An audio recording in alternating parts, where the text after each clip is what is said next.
Larry's name is everywhere again. In the comments, in TikTok edits, in late-night Reddit threads. People whisper the same story like it's already proven. Larry isn't just Timmy's uncle. He's Timmy's real father. They freeze the same few frames, circle faces on screenshots, and repeat lines that start with "I heard," as if that's evidence. And when the internet watched Larry die, only to see him later on that same porch after his own daughter admitted faking his death for money, the conspiracy went nuclear. If they lied about that, people thought, what else are they hiding? It didn't matter that the lie came from one desperate family member. To the internet, a single deception becomes a doorway. Once people feel misled, they go hunting for more. The paternity rumor, something that had floated aimlessly for months, suddenly felt to millions like a missing piece snapping into place. They didn't have documents. They didn't have DNA. They didn't have testimony from anyone with authority. But they had a story, and a story is often enough for people who prefer speculation over patience. The claims spread quickly. Larry was Timmy's biological father, and the family had tried to hide it for years. To strangers, it felt like the only explanation that made sense. They thought the resemblance was too strong, the silence too suspicious, the family structure too complicated. When people want something to be true, they read meaning into anything. A glance becomes guilt.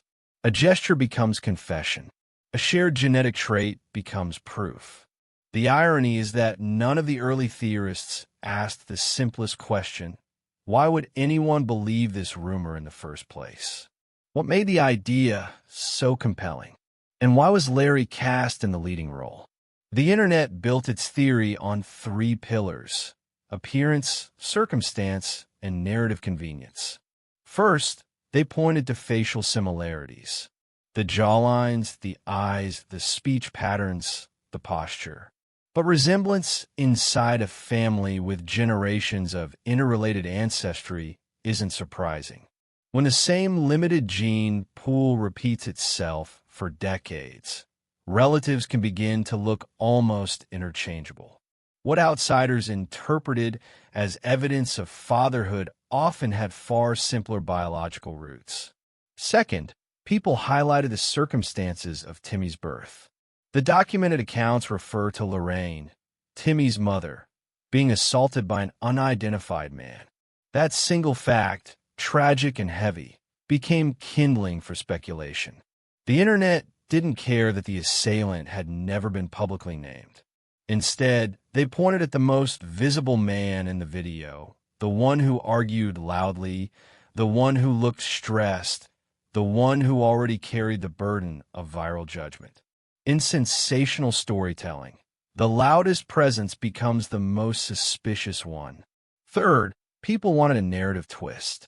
The Whittaker story had already gone viral for its unusual and heartbreaking reality. But once the initial shock faded, audiences wanted escalation. They wanted a new angle, a darker layer, something scandalous to reinvent the content they kept consuming. The paternity rumor offered exactly that: a secret, a scandal, and a villain. It made the story feel more like entertainment and less like the life of a vulnerable family. What the internet created was not evidence, it was convenience. Larry fit the role they needed him to play. As the rumor grew, reaction channels picked it up. Commentators paused clips and spoke with the confidence of experts. Some insisted the resemblance was undeniable. Others claimed to have insider sources in the community. These so-called sources were rarely named and often repeated secondhand gossip. But anonymity gives false credibility online. When someone says, "I live near them," people listen. Whether it's true or not barely matters. Even those who didn't believe the rumor contributed to its spread. Debates, duets, stitches, and breakdowns. All of them kept the theory circulating. People argued fiercely in comment sections, citing pixelized screenshots like forensic evidence. A rumor repeated enough times becomes a rumor people remember. And once people remember it, they begin to repeat it as if they witnessed it themselves. Larry's own actions became part of the conspiracy simply because viewers didn't understand him. The man who became a viral character in their minds was living a complicated, difficult life off camera.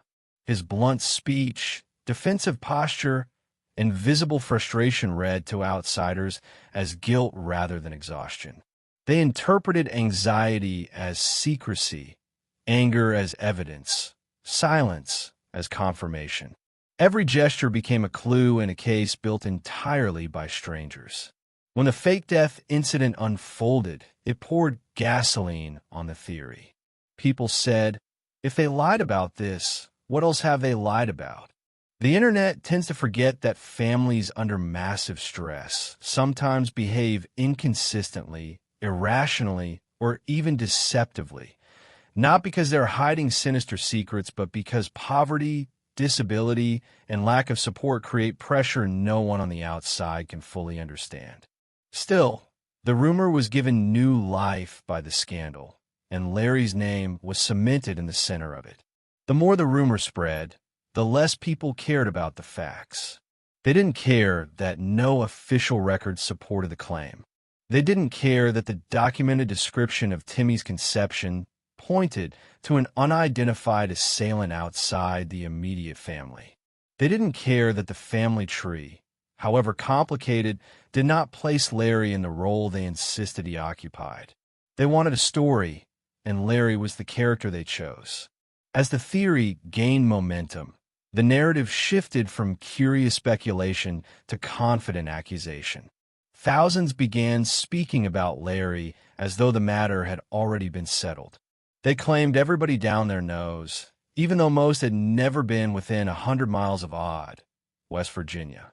People began commenting not just on videos featuring the Whittakers, but on unrelated clips, bringing the rumor with them like a badge of internet expertise. This forced the family deeper into isolation. The more the rumor swirled, the more people drove to the house. Some shouted questions from their cars. Others filmed without permission. A few attempted to ask Larry directly, as though he owed answers to people who treated his life like a soap opera plotline. Every stranger who arrived, every phone lifted toward his frustration grew not just from the rumor itself, but from the way it consumed everything else. People no longer discussed poverty, resources, access to care, or systemic neglect. They didn't talk about disabilities or vulnerability or the emotional toll of viral fame. They talked only about paternity. A complex story was flattened into a single sensational question: who fathered Timmy? That reduction affected how people viewed the family. It shaped how strangers treated them, how authorities approached them, and how the public judged every new development, including the removal of family members by state services. Whatever the reason behind the intervention, many online insisted it must have involved DNA, scandal, or secret findings, because the rumor had already scripted that outcome in their minds. The truth, however, remained unchanged. Nothing official tied Larry to the role the internet assigned him. The theory was born from pattern seeking, not evidence, from gossip, not documentation, from viral curiosity, not investigative truth. Yet the rumor was too powerful for silence to fix. Even when corrected, it found new hosts, commenters unwilling to let go of the story that made the Whittakers feel like characters instead of people. And Larry, who already struggled under the weight of viral exposure, became the unwilling protagonist of a scandal written entirely by people outside the home. As part one closes, the rumor continues circulating with the confidence of something proven, even though it never was. And the question now shifts from whether the rumor is true to why people were so eager to believe it, and what the consequences have been for the family caught in the center of this speculation. Comment below if you have verifiable information, first-hand knowledge, local insight, or documented reporting that clarifies or challenges anything in this story. Share it respectfully. We rely on facts, not guesses. Your contribution may help correct misinformation and bring accuracy to a conversation that has been dominated by rumor for far too long. The rumor did not just spread because people believed it. It spread because people wanted it to be true. A shocking secret, a hidden father, a cover-up. These elements made the Whittaker story feel more dramatic, more dangerous, more worth sharing. The internet thrives on controversy, and controversy thrives on suspicion. What began as speculation soon evolved into a fully developed narrative, complete with motives, imagined timelines, and theories about how the truth had supposedly been buried. As this narrative grew, Larry found himself portrayed as the architect of the scandal. People didn't ask whether he had the power to orchestrate a cover-up. They assumed he did. They looked at his frustration, his temper, his rough way of speaking, and interpreted all of it through the lens of guilt. The internet has a habit of turning personality traits into evidence, and in Larry's case, every appearance fed the image that had been created for him. The story escalated when reaction channels began piecing together videos that had nothing to do with paternity but framed them as clues. Larry raising his voice became a sign of defensiveness. Larry avoiding a question became a sign of fear. Larry sitting behind Timmy became a sign of dominance. None of this interpretation had grounding in fact. But audiences consuming the videos were not looking for facts. They were looking for signals that justified what they already believed. The idea of a cover-up gained momentum as people began to question why no official documents about Timmy's father were public. They ignored the reality that most families, especially those living in poverty or isolation, do not have extensive paper trails available online. Instead, they claimed the absence of evidence was proof of secrecy. This circular logic, insisting the lack of evidence confirmed wrongdoing, created a trap from which the truth could not escape. People expected scandal, so they found scandal. And once they found it, they defended it as though they had uncovered a crime. The rumor also flourished because it was easier for many viewers to embrace a dramatic explanation than to sit with the uncomfortable truth. Timmy's life was shaped by trauma, poverty, and generational isolation, not by a cinematic twist involving his uncle. For many online audiences, acknowledging the real cause required empathy, nuance, and a deeper understanding of Appalachian hardship. The rumor required none of that. It required only the willingness to repost and believe. This tension grew sharper when the state removed Timmy, Lorraine, and Ray from the home. People were already primed to see intervention as confirmation of the rumor. They ignored the broader context, concerns about living conditions, health, and safety, and latched onto the idea that authorities had discovered something the public had not been told. No official statement supported this, but the rumor had already built its own logic. People began saying things like they wouldn't take him for no reason, or they must have found out who the dad is, as if state agencies were conducting secret paternity investigations rather than responding to visible vulnerability. For Larry, this moment marked a turning point in how he was perceived. He went from being a controversial figure online to being treated as a suspect in a story with no evidence. People spoke about him with the confidence of jurors who believed they had seen the whole case. But the case they saw was not real. It was a compilation of misunderstandings, rumors, and assumptions that replaced the complexity of the family's life with a narrative that viewers found more entertaining. This narrative began affecting how the family interacted with each other. The rumors seeped into their conversations, their arguments, their frustrations.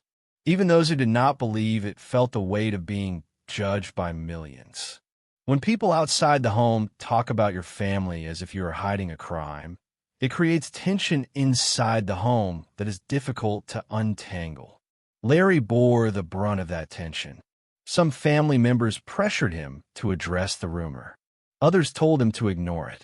A few questioned whether talking publicly would help or harm the situation. With no guidance, no media training, and no support, Larry responded the only way he knew how, with anger, confusion, and exhaustion. His reactions were then used as more evidence. The cycle became online audiences rarely paused to question their role in that cycle. They didn't consider how their comments might distort perceptions or influence the family's emotional state. They didn't wonder whether their assumptions were harming real people. The internet makes it easy to treat others as characters rather than human beings, especially when those people live in isolated communities and have limited means to defend themselves. The idea of a cover-up grew alongside the rumor, not because there were facts supporting it, but because people misinterpreted every instance of confusion or miscommunication. Appalachia has long been a region plagued by stereotypes about secrecy and dysfunction. Those stereotypes made the rumor more believable to outsiders. They assumed a rural, impoverished family would naturally cover things up. They assumed silence was guilt. They assumed complexity was deception. And once the rumor solidified, people stopped asking whether it made sense. They only asked how deep the cover-up went. Some commenters began constructing elaborate theories. They claimed the family tree was intentionally falsified. They said relatives were lying to protect Larry. They insisted the assault described in past reporting was invented to shield him. None of these claims had evidence. Each theory contradicted the previous one. But the internet doesn't require consistency, only momentum. And momentum was abundant. People ignored fundamental questions. Why would Larry cover anything up? How would he have the ability to manipulate records? Why would social services hide test results? Why would neighbors stay silent? Why would the filmmaker risk legal consequences? Instead, they replaced these questions with certainty. They saw what they wanted to see. A cover-up makes a sensational story. A tragedy rooted in violence and generational struggle does not. And the internet has always favored sensation over reality. Larry's public image became defined by a rumor he never created and could never escape. Even when he tried to defend himself, his tone was interpreted as aggression. When he refused to discuss the rumor, it was seen as avoidance. When he expressed exhaustion, it was framed as guilt. There was no acceptable way for him to respond. Any reaction fed the narrative already in place. This dynamic didn't just damage Larry's reputation. It damaged the family's relationship with the outside world. Visitors who once came with curiosity now arrived with accusations. People shouted questions from car windows. Others filmed him without consent, hoping to catch a confession or an emotional outburst. What they got instead was a man pushed beyond his limit, trying to protect what remained of his family's dignity. The community around Odd felt the consequences too. Neighbors became wary of strangers driving through. Rumors spread beyond the internet and into local conversations. Even people who knew the family struggled to distinguish gossip from truth. Larry was not only fighting against online misinformation, he was fighting against how that misinformation reshaped the physical world around him. Meanwhile, the rumor overshadowed every other issue the family faced. Discussions about poverty, unsafe housing, lack of health care, generational trauma, and disability became secondary. Instead of focusing on how to help the family sustainably, the internet preferred to analyze faces, speculate about genetics, and chase a scandal that did not exist in any official record. What made the rumor so durable was not evidence, it was emotion, suspicion, curiosity, outrage. These emotions override facts easily. Once an internet audience believes a story, They begin looking for affirmation rather than truth. They consume content selectively, interpret details creatively, and create meaning where there is none. In the case of the Whittakers, this process turned an already vulnerable family into the center of a paternity drama that millions treated like entertainment. But behind the drama, the truth remained simple and deeply painful. Timmy's life began with violence. The man responsible was never identified publicly. Larry's role in the family has never been documented as paternal. The rumor existed because outsiders preferred a sensational lie to an uncomfortable truth. As part 2 comes to a close, the consequences of this rumor continue to ripple outward. Larry's reputation remains shaped by strangers. The family's privacy remains shattered, and the world continues to debate a question built on speculation rather than evidence. The reality is still waiting to be heard, not from the internet, but from those who actually know the truth. Comment below, what do you think? The more the rumor spread, the more it transformed from speculation into something heavier, an accusation that reshaped the public's entire understanding of the Whittaker family.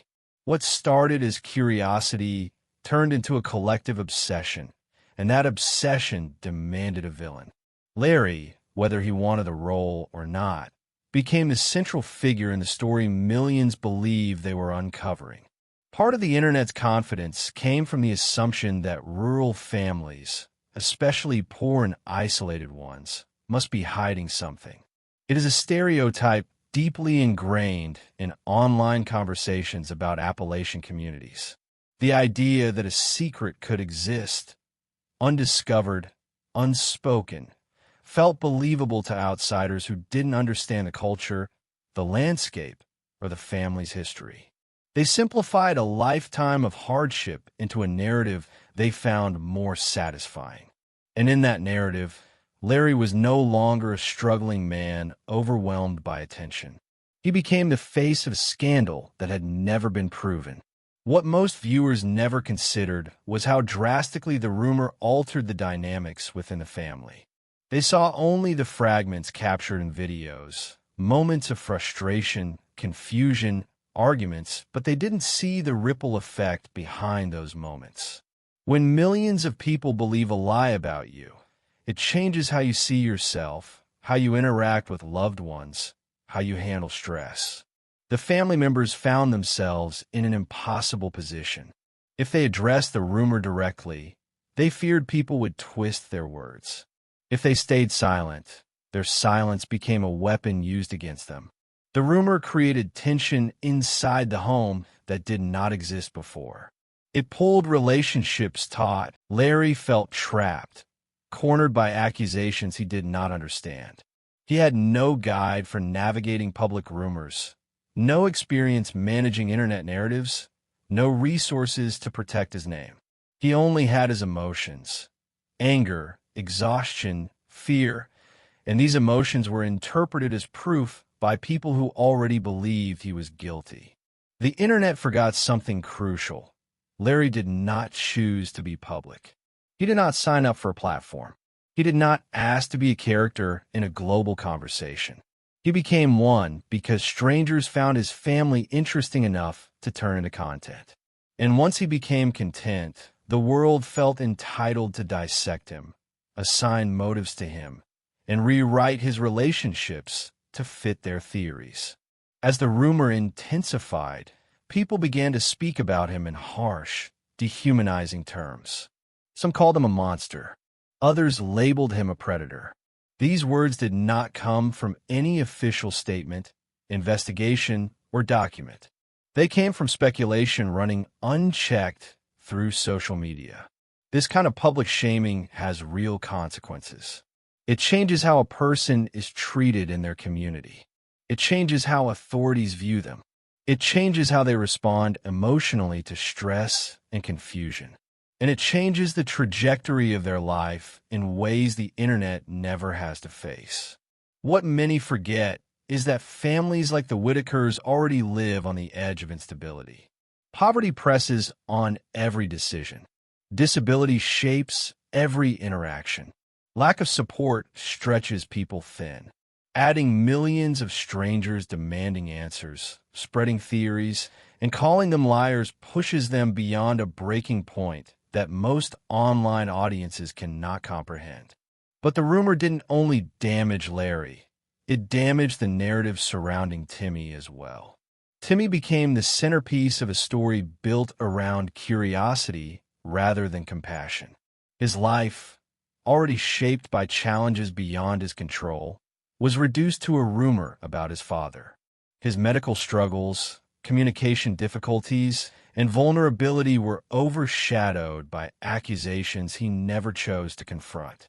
People online debated his conception as if it were a plot twist, forgetting entirely that it is a traumatic reality for those involved.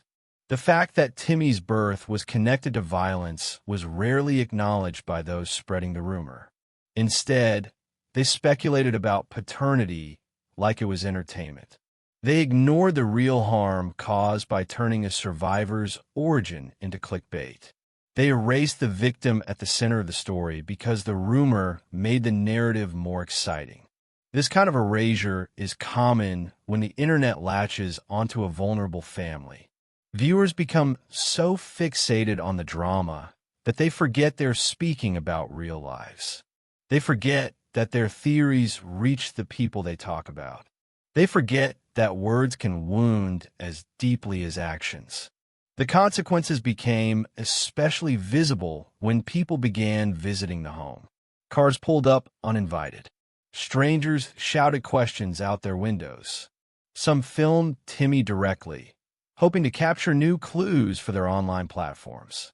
Others tried to interrogate Larry, convinced they could force a confession or provoke an emotional meltdown they could upload for views.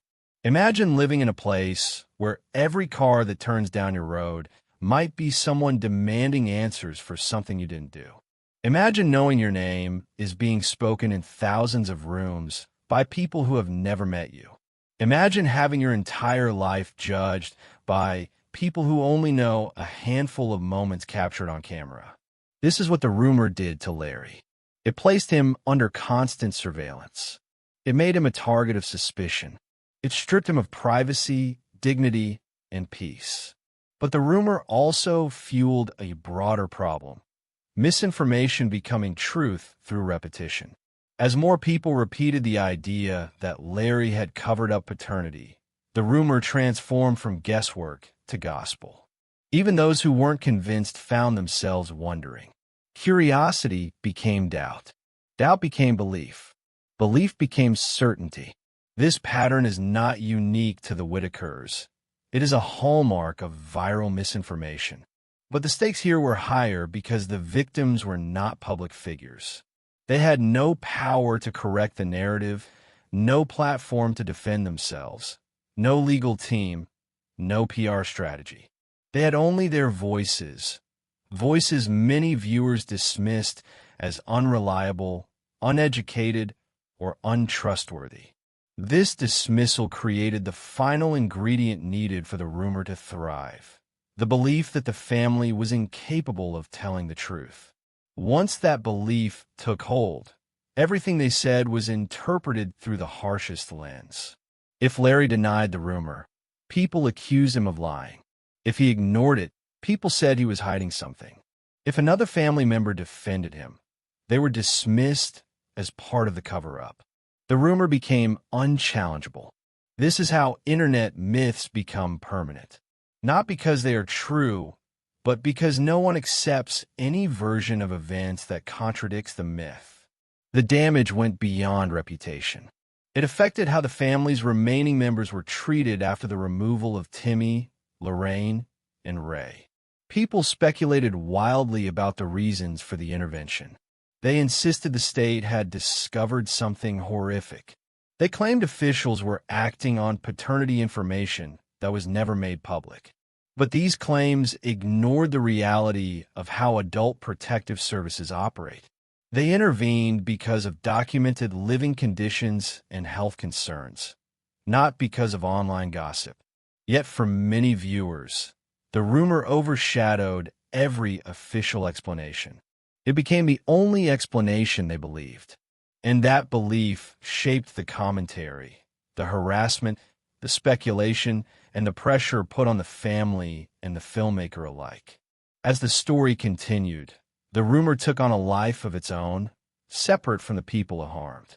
It became a symbol, a narrative that the internet felt entitled to explore, rewrite, and debate without any concern for truth or consequence.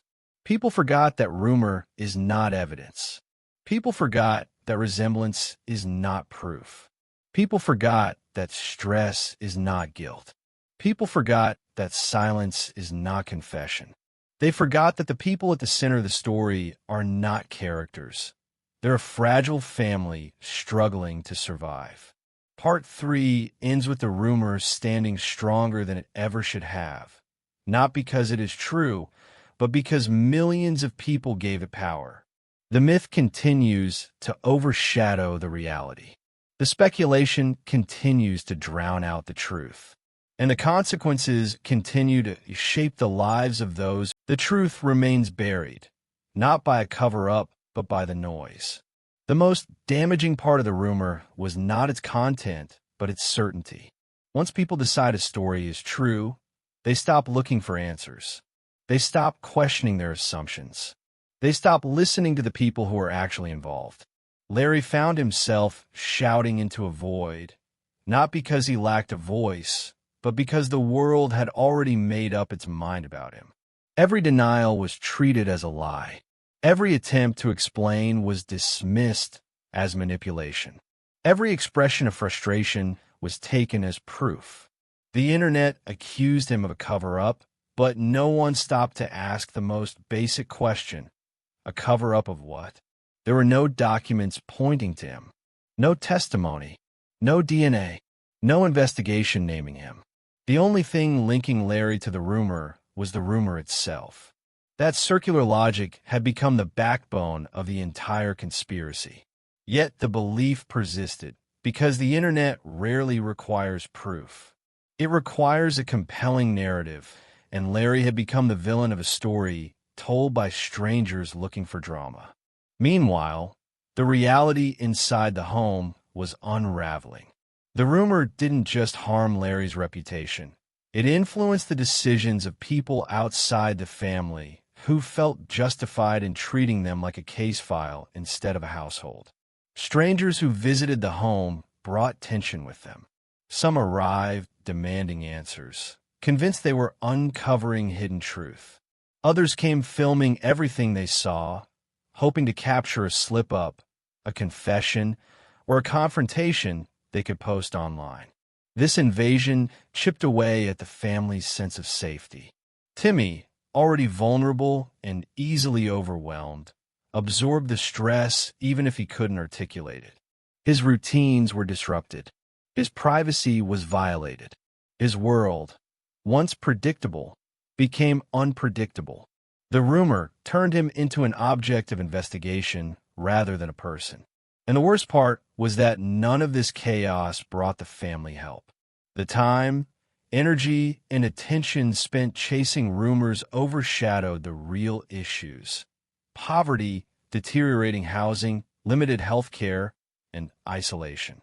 The internet focused on a fatherhood theory instead of asking what the family needed to survive. Speculation replaced compassion. Accusations replaced understanding. The filmmaker himself became part of the conflict. Some blamed him for creating the environment that allowed the rumor to flourish. Others defended him fiercely, arguing that he revealed a hidden America. But lost in these debates was the fact that the family had become a cultural spectacle, not because the world cared about their well-being, but because the world cared about the story they represented. A viral story, a shocking story, a tragic story. And in tragedy, the internet searches for culprits more eagerly than it searches for solutions. Larry's role became so distorted online that even moments filmed years apart were stitched together to create a version of him that didn't exist. His loud voice was edited to sound threatening. His exhaustion was interpreted as menace. His frustration was recast as control. The internet built a fictional version of Larry and treated it as fact. But the real Larry is not the man the rumor claimed he was. He is a man caught in a storm of attention he didn't invite, whose image was shaped by outsiders who wanted to make sense of a complicated family through the simplest and most salacious explanation they could find. He was not hiding a scandal. He was trying to survive one. The rumor's final transformation was the most dangerous one. It became a justification for harassment, a justification for driving onto the family's property, a justification for treating them like suspects, a justification for assuming they deserved whatever happened next. People forgot that speculation is not harmless. It creates real pressure, real danger, and real consequences. It pushes families apart. It encourages strangers to invade private spaces. It influences how authorities and institutions interpret a family situation. It turns vulnerable people into targets of collective fixation. The truth is that no matter what internet theorists believed, the documented reality remained unchanged. Timmy's father was never publicly identified by authorities. The assault that led to his conception points to an unknown man, not a confirmed family member. Larry's name appears nowhere in any official record as Timmy's father. The rumor lived only in the mouths and keyboards of those who repeated it, and yet it shaped the Whittakers' lives more than any fact ever did. The damage cannot be undone by deleting comments or correcting misinformation. Once a rumor becomes part of public consciousness, it takes on permanence. It attaches itself to the people at its center, clinging to them even when disproven. Larry may never escape the shadow the internet cast over him. Timmy may never be seen without the rumor influencing how viewers interpret his life. And the family may never regain the privacy they lost. Forgets, stories about real people have real consequences. The Whittakers are not symbols or characters or mysteries to solve. They are a family navigating hardship in one of the least forgiving environments in America, thrust into a spotlight they never asked for and burdened by a narrative they had no power to control. If this story teaches anything, it's that speculation is not investigation, and suspicion is not evidence. The rumor that claimed Larry fathered Timmy was never supported by fact, only by fascination. And fascination, when left unchecked, becomes a harmful force that reshapes lives in ways most viewers never consider. Before repeating a theory, before spreading a claim, before deciding you've figured it out, consider this. Someone's life may be changed by what you say. Someone's reputation may be destroyed. Someone's trauma may be reopened. And someone who never asked to be in the public, I may carry the weight of your words for the rest of their life. The Whittakers deserve more than rumors. They deserve truth, privacy, and humanity. And it starts with us choosing not to add more noise to their already difficult reality. Comment below, what do you think? Thank you for watching this video. Click here to watch another video that might interest you.